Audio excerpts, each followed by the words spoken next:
John, thank you for taking the time. Congratulations on the point.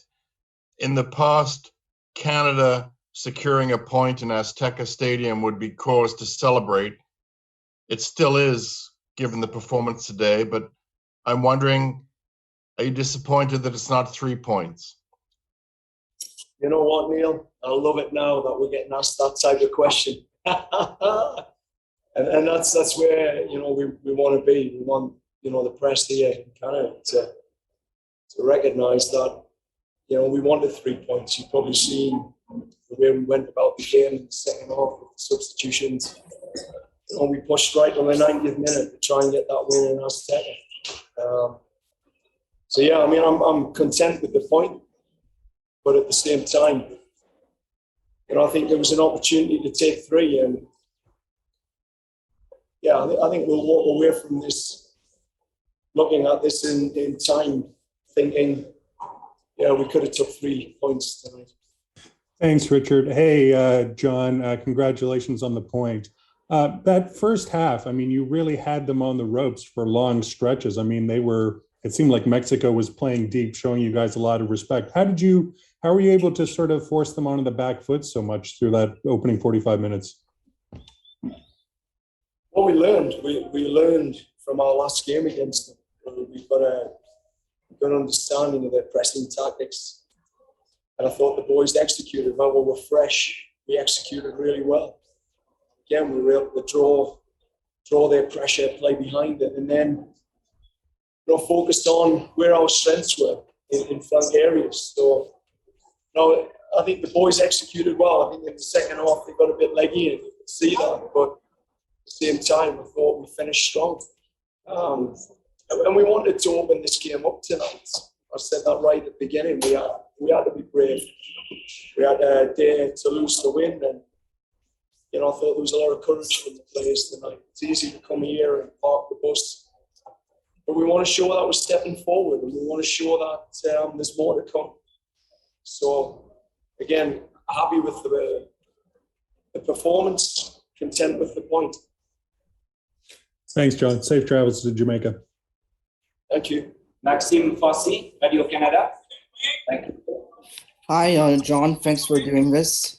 We felt it was hunger and determination on the pitch tonight. Even after 1-0, you came back up. What's so different about this group you're in?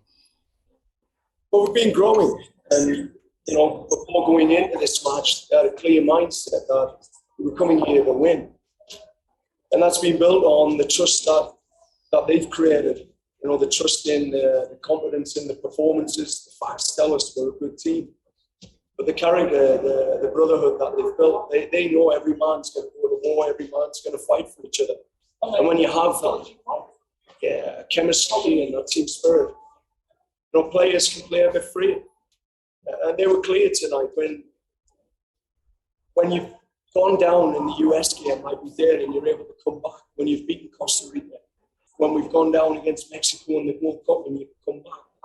That resilience is something that's part of our DNA now. So we don't worry about that.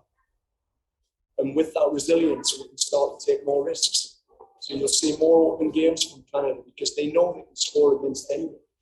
And they know they can come back against anyone now. So that's why you probably see probably more open, freer performance from our players. Thank you very much. Joshua Clough, please. Hey, John.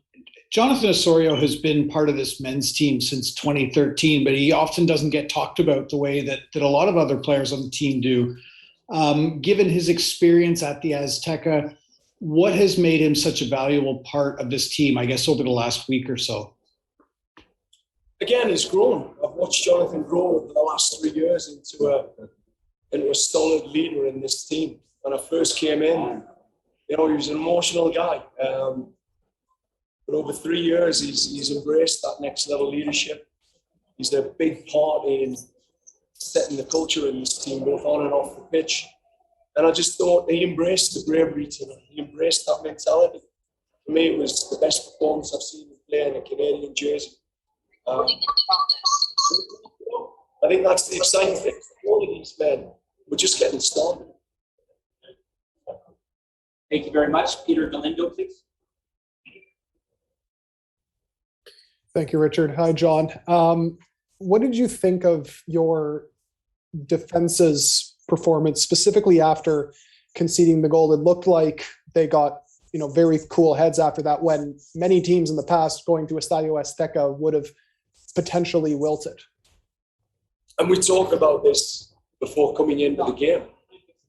We said, look, if we're going to go out there and try and win, expect this game to be open, expect them to be able to score. Said at the Crepo, look, I'm not putting pressure on you to keep a clean sheet tonight. Just have a good game, because you're going to be busy. But we're coming here to play. We're coming here to be on the front foot. We knew the pitch would be open, but I thought they defended well. I mean, that's Kamal Miller. That's Stephen Vittoria playing against Raul Jimenez. He was one of the best Premier League strikers. Jesus Corona and Lozano. I'm really proud of the back force performance. Ali Johnston, Richie Larry, Sam Adekube. They did a wonderful job tonight. But at the same time, that front five, they really, really came here to play. So just proud, Peter, of the step we took. But again, could have been 3 points. So we're not going to get too high on this, and we'll be reviewing, and I still think there's another step in this team. Thanks, John. Thank you. Do need to wrap up before the top hours. The last question, Derek Mendes for Post Media, please. Hey, John. Congratulations on the performance. I just want to ask you about, you guys went for it all today in Mexico when you have 2 games this week. I guess, can you just maybe give me a thought on that mentality of going for it all and then worrying about Sunday, worrying about Tuesday type thing? Because it looked like you went for it today. Hey, Derek, did you enjoy the performance? I thought it was fantastic. Brilliant. Enough said. We've looked at our 3-game strategy, and we said tonight, we would push. We would push hard, because there's a group of guys that'll be turning around, and there's a group of guys that'll be rested coming through this next period of time. So, I don't want to give too much away in my lineups, but we've got people with PhDs and way smarter than me that help design the loading plans through these games. So I've got a group of warriors ready. They know that they're coming into this next game. I've got some guys that are super fresh and just excited to get after Jamaica. And that's what I've talked about. This group, I can rely on them. I can rely on guys to come in. Last camp we used, 21 players, 18 different players started the games. So, yeah, I'm excited for Jamaica.